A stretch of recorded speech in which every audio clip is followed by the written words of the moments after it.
The Kagurabachi panel, where Hokazono himself was in attendance, just concluded at Anime NYC, so let's go over everything that happened. Okay, first things first, I just want to get this out of the way. There was no official anime announcement. I know a lot of people were hoping that would be announced today, and it wasn't. This panel was still really cool, so there's some cool information to be had, but again, just wanted to get that out of the forefront. But we know the anime is coming, so hopefully that's not disappointing to people because they probably weren't going to announce that at Anime NYC anyway, but just to get that out of the way. Okay, so like I mentioned, Hokazono himself was present. He flew all the way from Japan just to be at this event, and so there is a bunch of Q&A that happened here. But first things first, he apparently did wear a mask, his little bird avatar icon from Shonen Jump, which a lot of authors prefer to remain anonymous these days, so that just makes sense. And apparently the crowd went crazy when he arrived, which of course they did. So he made some comments about being really happy to be there, enjoying his time in America so far.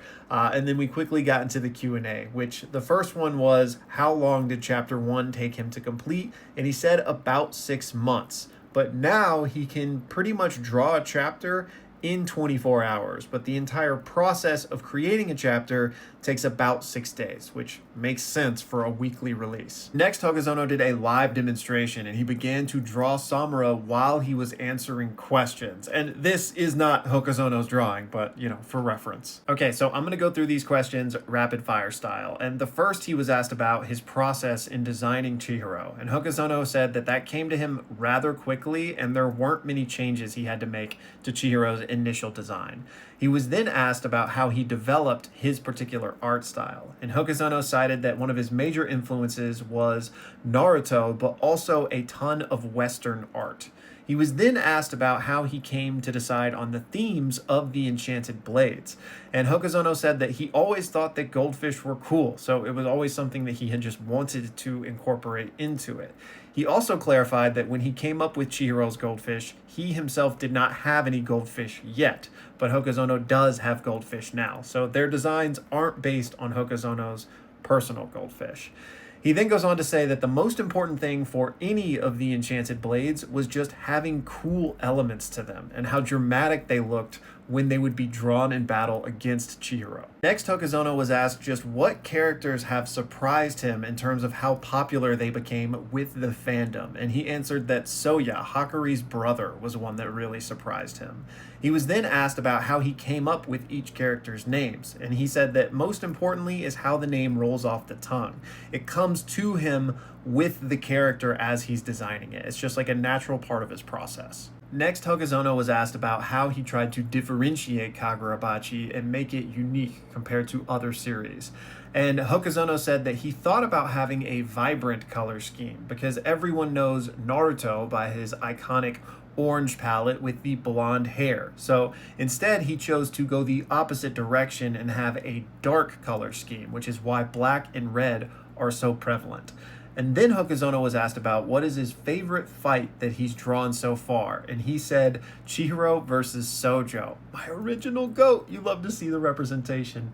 And then Hokazono was asked about, how do you feel about all the love and adoration you've been getting from fans around the world? And he said, I love it. Like, what else would I feel about that?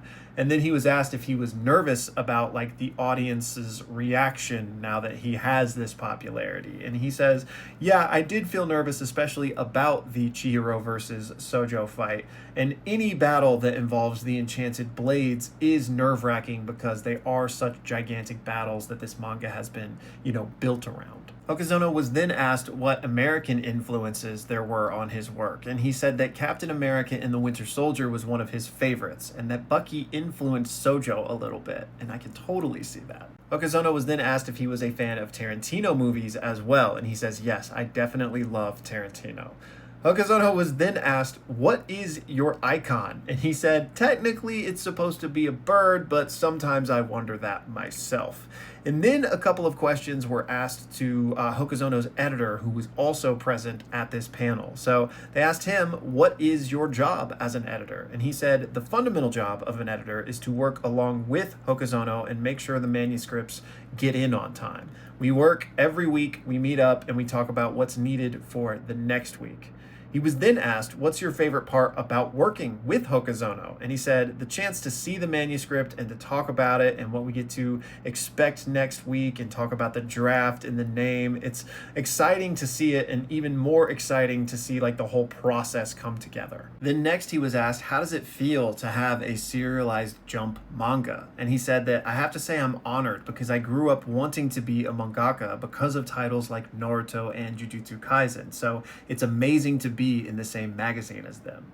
And he was then asked, do you have a favorite arc in particular? And he said that either the Chihiro versus Sojo battle, but also Chihiro versus Kiora with Hakuri. Hokazono was then asked what character he is excited to draw more of, and he said, Shiba, my goat, let's go. He says that he feels guilty that he hasn't used or featured him enough, so he wants to change that. And he also says something similar about Hiyuki. Hokazono was then asked about backgrounds and the influence of Akira on his work, and Hokazono said, of course I'm a fan. I study a large expanse of mangaka and data books of their works. They are all a huge influence for me. And apparently he says that he even has issues of Akira in his office, and that he'll often pull out other manga to show to his assistants and be like, hey, draw it like this. Hokazono was then asked about his working relationship with his assistants and whether or not he met them in person or if this happened remotely. And he says, this mostly happens remotely. I'll basically like send them the work and then they send it back to me once it's finished. And it's apparently around this time that he finished his Samura drawing. And if I have like a picture of that by the time I finish editing this video, I will throw it up next. But then he was asked about like, what's your favorite food you've had in New York City so far? And Hokazono said that he actually just had a bagel with lox and it was really good. He'd had bagels before, but not one from New York City. New York is famous for their bagels, for anybody who wasn't aware of that. And so then he was asked, will bagels with lox now show up in Kagurabachi? And Hokazono said, maybe? And they joke about, maybe the characters would take a trip to NYC. And Hokazono says, I don't imagine the story of Kagurabachi will move out of Japan. It's then at this part of the panel, as it was winding down, that Hokazono was gifted the art book created for him by fans. And for anyone unfamiliar, Kagurabachi Brazil, who is a huge member of this community, basically orchestrated all of this in celebration not only for like this big anniversary of Kagurabachi, but also for Hokazono's birthday. And the short version of what it was is a bunch of different fan artists in the community each illustrated one of Hokazono's Shonen Jump comments. So they made an illustration based upon what he had said and basically compiled it all in a book to give to him. So Hokazono was gifted this and basically was very pleased with it and said how cute it was. So after that, Hokazono took a selfie with everyone in attendance, and that's basically where the panel ended. And this was a lot of fun, man. Like, it's just so cool that he actually came all the way to Japan basically to show love to his American fan base. Like,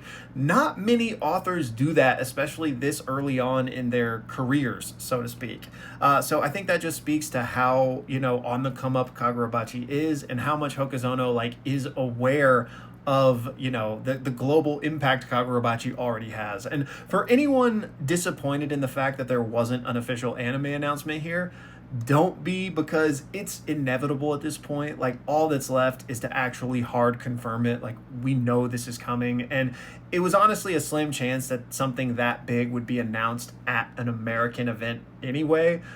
So this will most likely happen at Jump Festa at the end of this year, but it's coming. So don't be disappointed in that. And I just thought this was really cool. Like, it was cool to see some of Hokazono's, personality shine through and find out some of these behind the scenes things. And this panel, again, just ended. No phones or cameras or anything like that was allowed. So if we get some more information and we get to see like his Samura drawing or anything like that, I, of course, will keep you guys posted. But just wanted to give you all of the info as soon as it happened, because I know a lot of y'all have been waiting. But in any case, thank you guys so much for watching, and I'll see you in the next one.